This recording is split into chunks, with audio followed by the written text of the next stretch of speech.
بسم اللہ الرحمن الرحیم۔ السلام علیکم، آپ دیکھ رہے ہیں الف نیوز اور میں ہوں آپ کے ساتھ ماجد علی۔ شامل کرتے ہیں آج کی ون لائن ہیڈ لائنز۔ بحر احمر میں لڑائی نے تیل کا بحران پیدا کر دیا۔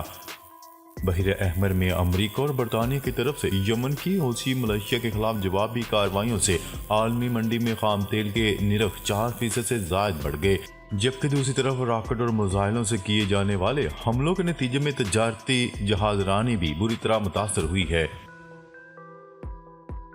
ترکیہ نے عالمی عدالت انصاف میں اسرائیل کے خلاف مزید ثبوت پیش کر دیے۔ بین الاقوامی خبرساز ادارے کی رپورٹ کے مطابق ترکیہ کے صدر رجب طیب اردوان کا اس حوالے سے کہنا تھا کہ فلسطینی شہریوں کے خلاف نسل کشی کے ارتکاب کے الزامات میں اقوام متحدہ کی بین الاقوامی عدالت انصاف میں اسرائیل کے خلاف جنوبی افریقہ کی طرف سے دائر مقدمے کے لیے دستاویزات جمع کروائے ہیں۔ ترک صدر نے استنبول میں صحافیوں سے بات چیت کرتے ہوئے کہا کہ ترکیہ غزہ پر اسرائیلی حملوں کے بارے میں دستاویزات میں زیادہ تر تصاویر فراہم کرتا رہے گا۔ یمن پر دوسرے روز بھی امریکہ اور برطانیہ کی جانب سے بمباری کی گئی۔ دوسری طرف جارحیت کرنے والے دونوں ممالک نے سلامتی کونسل میں حملے جائز قرار دے دیے۔ تفصیلات کے مطابق امریکہ اور برطانیہ کے یمن پر حملے دوسرے روز بھی جاری ہیں۔ امریکی فضائی طیاروں نے دارالحکومت سینا میں بمباری کی۔ امریکی حکام کا کہنا ہے کہ حملے میں حوثیوں کے ریڈار سسٹم پر میزائل داغے گئے۔ وائٹ ہاؤس نے حملے کی تصدیق کر دی۔ ان حملوں میں متعدد شہری جاں بحق ہو گئے۔ یمن کے خلاف امریکی اور برطانوی جارحیت پر حماس کا رد عمل۔ فلسطینی مزاحمتی تنظیم حماس کی جانب سے یمن کے خلاف امریکی اور برطانوی جارحیت کی شدید مذمت کی گئی۔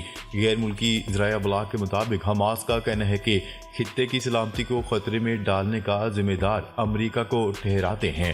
حماس کے بیان میں کہا گیا کہ امریکہ اور برطانیہ صہیونی قبضے کو بچانے اور اسرائیلی جرائم پر پردہ ڈالنے کے لیے آئے ہیں۔ امریکی حملہ جرم ہے، یمن کے خلاف جارحیت ہے اور سلامتی کے لیے خطرہ، جبکہ حماس کا کہنا تھا کہ جنگ میں فلسطینی عوام کے ساتھ کھڑے ہونے پر یمن اور اس کے عوام کو انتہائی قدر کی نگاہ سے دیکھتے ہیں۔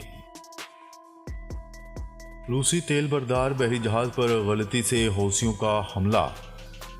برطانوی میری ٹائم سیکیورٹی کمپنی ایمبرے نے کہا ہے کہ حوثی ملیشیا نے غلطی سے روسی تیل لے جانے والے ٹینکر کو یمن کے ساحل کے قریب میزائل حملے میں نشانہ بنایا گیا۔ غیر ملکی خبرساز ادارے کی رپورٹ کے مطابق برٹش میری ٹائم ٹریڈ آپریشنز اتھارٹی کا کہنا تھا کہ اسے یمن کے ساحلی شہر عدن سے 90 ناٹیکل میل جنوب مشرق میں میزائل داغے جانے کی اطلاع ملی ہے۔ حماس کے مجاہدوں نے اسرائیل کے جنگی ہیلی کاپٹر کو مار گرایا، متعدد صہیونی فوجی ہلاک۔ فلسطین کی اسلامی مزاحمتی تحریک حماس کے عسکری ونگ القسام برگیڈز کے مجاہدین نے خان یونس کے مشرقی علاقے میں اسرائیلی فوج کے ایک ہیلی کاپٹر کو زمین سے فضا میں مار کرنے والے میزائلوں سے تباہ کر دیا۔ دیر انصاف فلسطینی مجاہدین کے ایک اور گروپ نے خان یونس کے مشرق میں متعدد اسرائیلی فوجیوں کو مارٹر گولوں سے نشانہ بنایا، جس کے نتیجے میں متعدد صہیونی فوجی ہلاک ہو گئے۔ غزہ میں صحت کا نظام تباہ ہو رہا ہے، غزہ کی صورتحال پر اقوام متحدہ کی تشویش۔ اقوام متحدہ کے ڈپٹی سیکرٹری مارٹن گریفٹس نے کہا ہے کہ ہمیں غزہ کے شہریوں کی بڑے پیمانے پر دوسرے ممالک میں منتقلی کی حوصلہ افزائی کے منصوبوں کے بارے میں اسرائیلی وزراء کے بیانات پر تشویش ہے۔ مارٹن گریفٹس نے مزید کہا کہ یہ بیانات غزہ کے عوام کی بڑے پیمانے پر جبری نقل مکانی کے امکان کے بارے میں سنگین خدشات پیدا کرتے ہیں، جو بین الاقوامی قوانین کے تحت ممنوع ہے۔ اسرائیلی فوج کی غزہ پر بمباری، مزید 151 فلسطینی شہید۔ غزہ میں اسرائیلی مظالم کا سلسلہ تاحال جاری ہے۔ 24 گھنٹوں کے دوران اسرائیلی حملوں میں مزید 151 فلسطینی شہید اور 248 زخمی ہو گئے۔ عرب میڈیا کا اس حوالے سے کہنا تھا کہ غزہ میں رفح کراسنگ کے قریب گھر پر اسرائیلی حملے میں 12 فلسطینی جاں میں شہادت نوش کر گئے، جبکہ اسرائیلی فوج نے خان یونس پر فضائی حملے کیے۔ اسرائیلی فوج نے البریج اور المغازی کیمپ کو بھی اپنے حملوں کا نشانہ بنایا۔ اعلیٰ وزیر غزہ میں الاقصی ہسپتال کے قریب دھماکوں اور شدید جھڑپوں کی اطلاعات سامنے آ رہی ہیں۔ غزہ میں الاقصی ہسپتال میں ایندھن بھی ختم ہو چکا ہے۔ اسرائیلی موقفیوں کو ادویات کی فراہمی کا معاہدہ طے۔ اسرائیلی میڈیا کی رپورٹ کے مطابق اسرائیل اور حماس میں معاہدہ قطر کی سفارتی کوششوں کے نتیجے میں ہوا ہے، جس کے تحت حماس یرغمالی اسرائیلی فوجیوں اور شہریوں کو علاج کی سہولت دے گا۔ اسرائیلی میڈیا کے مطابق معاہدے کے تحت اسرائیل غزہ کے لیے امداد میں ادویات اور دیگر اشیاء کی مقدار بڑھا دے گا۔ امریکہ کو مؤثر جواب دیں گے ترجمان حوثی ملیشیا۔ یمن کے حوثی ملیشیا نے امریکہ کی جانب سے اس کی ریڈار سائٹ پر حملے کو غیر مؤثر قرار دیتے ہوئے کہا ہے کہ وہ امریکہ کو اس کا مؤثر جواب دیں گے۔ حوثی ترجمان نے امریکی حملے کے رد عمل میں ریڈار سائٹ پر امریکی حملے پر کہا کہ مضبوط اور مؤثر رد عمل دیا جائے گا۔ ترجمان حوثی ملیشیا کا مزید کہنا تھا کہ فوجی اڈوں پر حالیہ امریکی حملے اسرائیل جانے والے جہازوں کو روکنے کی صلاحیتوں پر خاص اثر انداز نہیں ہوئے۔ ان کا کہنا تھا کہ تازہ امریکی حملوں میں کوئی جانی و مالی نقصان نہیں ہوا۔ ڈونلڈ ٹرمپ کو ایک اور عدالتی جھٹکا۔ قانونی چارہ جوئی کا سامنا کرنے والے امریکہ کے سابق صدر ڈونلڈ ٹرمپ کو ایک اور عدالتی جھٹکا۔ ٹیکس دستاویزات حاصل کرنے کی سازش سے متعلق نیو یارک ٹائم کے خلاف سابق صدر ڈونلڈ ٹرمپ کی جانب سے دائر مقدمہ خارج کر دیا گیا۔ نیو یارک کی عدالت نے ڈونلڈ ٹرمپ کو اخبار اور صحافیوں کو $4 لاکھ دینے کا حکم دے دیا۔ واضح رہے کہ سابق صدر ڈونلڈ ٹرمپ نے سن 2021 میں نیو یارک ٹائمز اور 3 صحافیوں کے خلاف مقدمہ کیا تھا کہ سازش کے ذریعے ان کی ٹیکس دستاویزات حاصل کی گئی ہیں۔